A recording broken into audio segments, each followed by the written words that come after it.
It's about time for us to take the next conversation, however.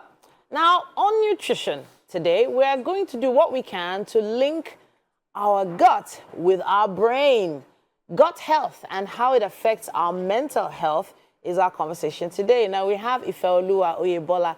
Now, she is a dietitian, also brand manager for Ifeoluwa Foods and Supplements Division.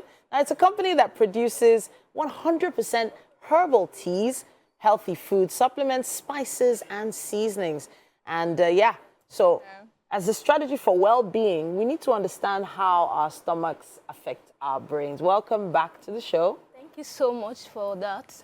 How is it related? How is it related, our gut and our brain? Okay, I don't know if you've heard, if someone has told you or you've heard when someone says, I'm hungry, okay, but in another form says, I'm having a headache. Okay. So that is just a layman view of what that means. So our gut is linked one way or the other to our nervous system, our central nervous system and the other.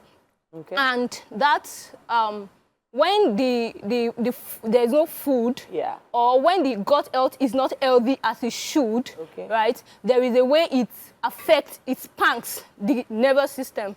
It's just like a connection. When one is having an issue, there is something that the other has. So that's what I'll just bring that in a layman's form. So it's like essentially the brain giving you signals, you know, that something is wrong, something is going on. That is a layman's connection.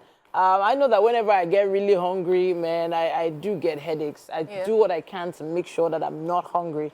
But I know that you're an expert in spices and herbs, and I know you brought some with you today. And I'm hoping that our team can see what we have here. You have a lot of different spices and herbs. I know that these can be used as teas to help improve on our gut health, right? So I'm going to hold up one here. What is this? This is black seed. Black seed. Yes. Okay. Yeah. What is black seed all about? Okay, so black seed is one of the, will I say, very ancient teas.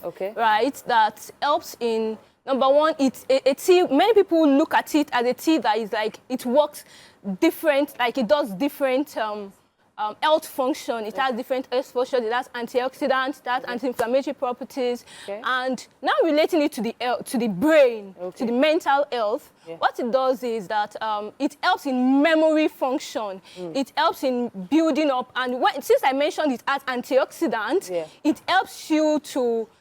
There's a way it works on the nervous system, not bringing in the medical jargons in here. So there's a way it works in helping in relaxing. Then also it helps the gut. It soothes the gut. I mentioned anti-inflammatory properties.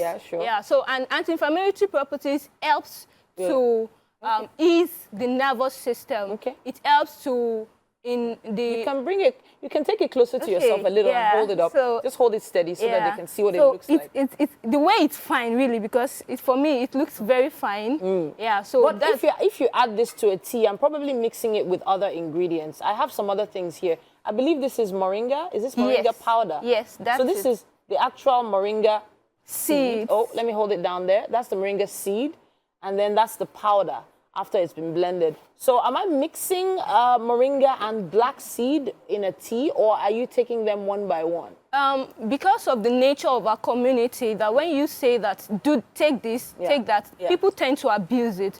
So we tend to say, okay, for a layman, you can just pick one of it, put it in water for that time, then take it. Then at another time, you can now use interchangeably so that to avoid abuse. So there's another seed here that's interesting to the eye. You want to hold on to that one now? Tell us about that one. So this is cumin, fennel seeds.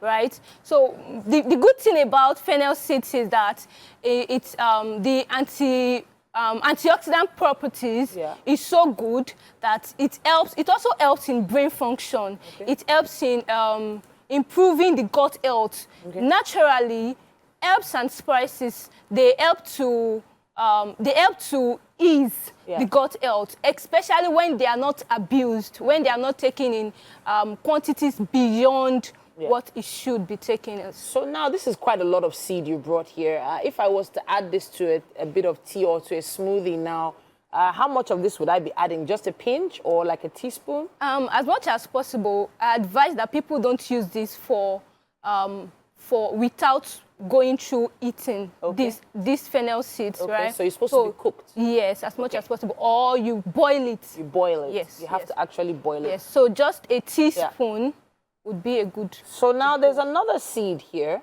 What seed is this? That's cumin seed. Okay, all right. So this will help to... it also helps in inflammatory properties.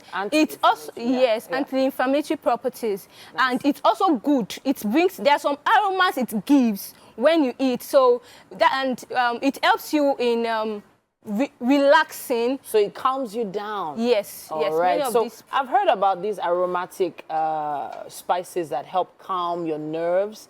But then I'm seeing some other classics here like lemongrass. I'm seeing turmeric. And I've seen these all in tea bags before. You know, there are people that are packaging them, brands that are packaging them as tea bags. But it does feel like a lot of it can just be a marketing ploy. Do these things really work? And if we're looking for results, how long should we be waiting before these results come to be? Okay, so natural foods generally, you don't see, it doesn't give you a one-off effect. So it's something that when you use it over and over again, so for someone who is looking for gut health wellness, such person has to take it maybe about 2 weeks consecutively, and also make sure that they take it as prescribed.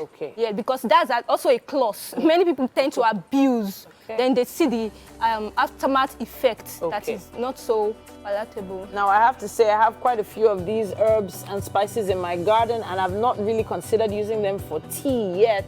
I know a lot of people use cloves for pepper soup, for instance.